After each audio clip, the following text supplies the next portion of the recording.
Halo, nama saya Joshua Julian Putra dengan NIM 2324003023. Di video kali ini, kita akan merangkum perjalanan materi revenue manajemen dari awal sampai akhir. Mulai dari konsep dasar, cara meramal penjualan, menentukan target pasar, menetapkan harga, sampai menghitung untung bersih perusahaan. Yuk kita mulai. Semuanya berawal dari satu prinsip ekonomi sederhana. Dapat hasil sebesar-besarnya dengan pengorbanan sekecil-kecilnya. Dalam bisnis ini, berarti revenue harus setinggi mungkin dan expenditure harus serendah mungkin.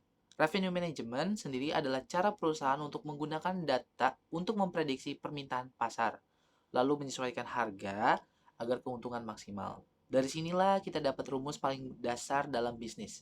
Revenue sama dengan price dikali quantity. Nah, pertanyaannya sekarang bagaimana cara kita tahu berapa quantity yang terjual di masa depan? Untuk menjawab itu, kita masuk ke bab 12 tentang forecasting. Salah satu caranya adalah metode trend linear, yaitu meramalkan penjualan masa depan berdasarkan pola data penjualan di tahun-tahun sebelumnya. Jadi, kalau kita punya data penjualan 5 sampai 7 tahun terakhir, kita bisa menarik garis tren, lalu memproyeksikan angka penjualan tahun depan. Tapi metode ini punya satu kelemahan. Dia hanya bisa dipakai kalau bisnisnya sudah punya data historis. Lalu, bagaimana kalau bisnisnya baru dibuka dan belum punya riwayat penjualan sama sekali? Disinilah kita butuh pendekatan lain. Jawabannya ada di bab 11. Untuk bisnis baru, kita tidak mengandalkan data lama, tapi mengukur potensi pasar dari awal lewat proses segmentasi, targeting, dan pengukuran besarannya pasar menggunakan TAM, SAM, dan SOM. Segmentasi membagi pasar besar menjadi kelompok-kelompok berdasarkan demografi, geografi, gaya hidup, atau perilaku konsumen. Setelah itu, perusahaan memilih strategi targeting, mau menyasar semua orang, sebagian besar, satu segmen kecil, atau bahkan personalisasi untuk tiap individu. Barulah kita ukur besarnya pasar itu lewat TAM, yaitu total permintaan pasar keseluruhan. SAM, yaitu bagian pasar yang benar-benar bisa kita jangkau. Dan SOM, yaitu porsi realistis yang bisa kita rebut. Dari SOM inilah kita akhirnya mendapatkan angka kuantiti yang tadinya kita cari di bab 10, baik lewat data historis di bab 12 maupun lewat potensi pasar di bab 11. Setelah kita tahu berapa banyak yang bisa kita terjual, pertanyaan berikutnya adalah berapa harga yang pantas kita pasang. Ini yang dibahas di bab 13.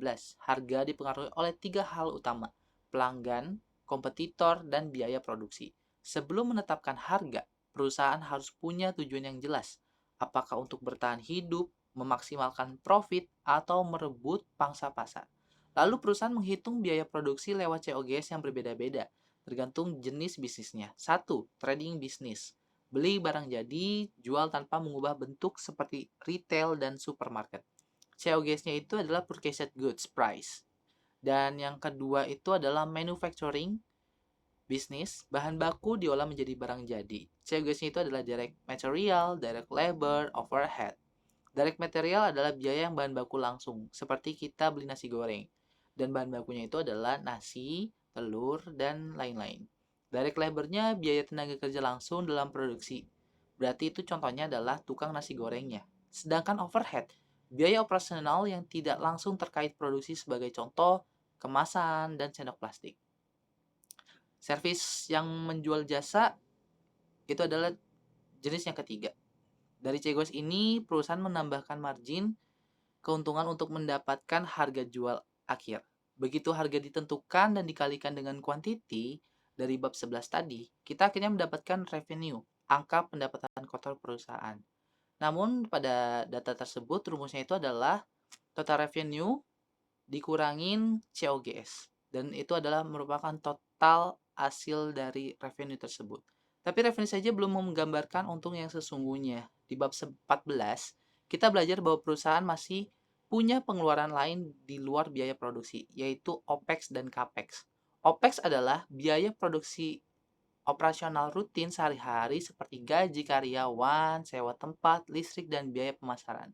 Sementara CAPEX adalah investasi aset jangka panjang seperti mesin, kendaraan operasional, atau peralatan bernilai besar.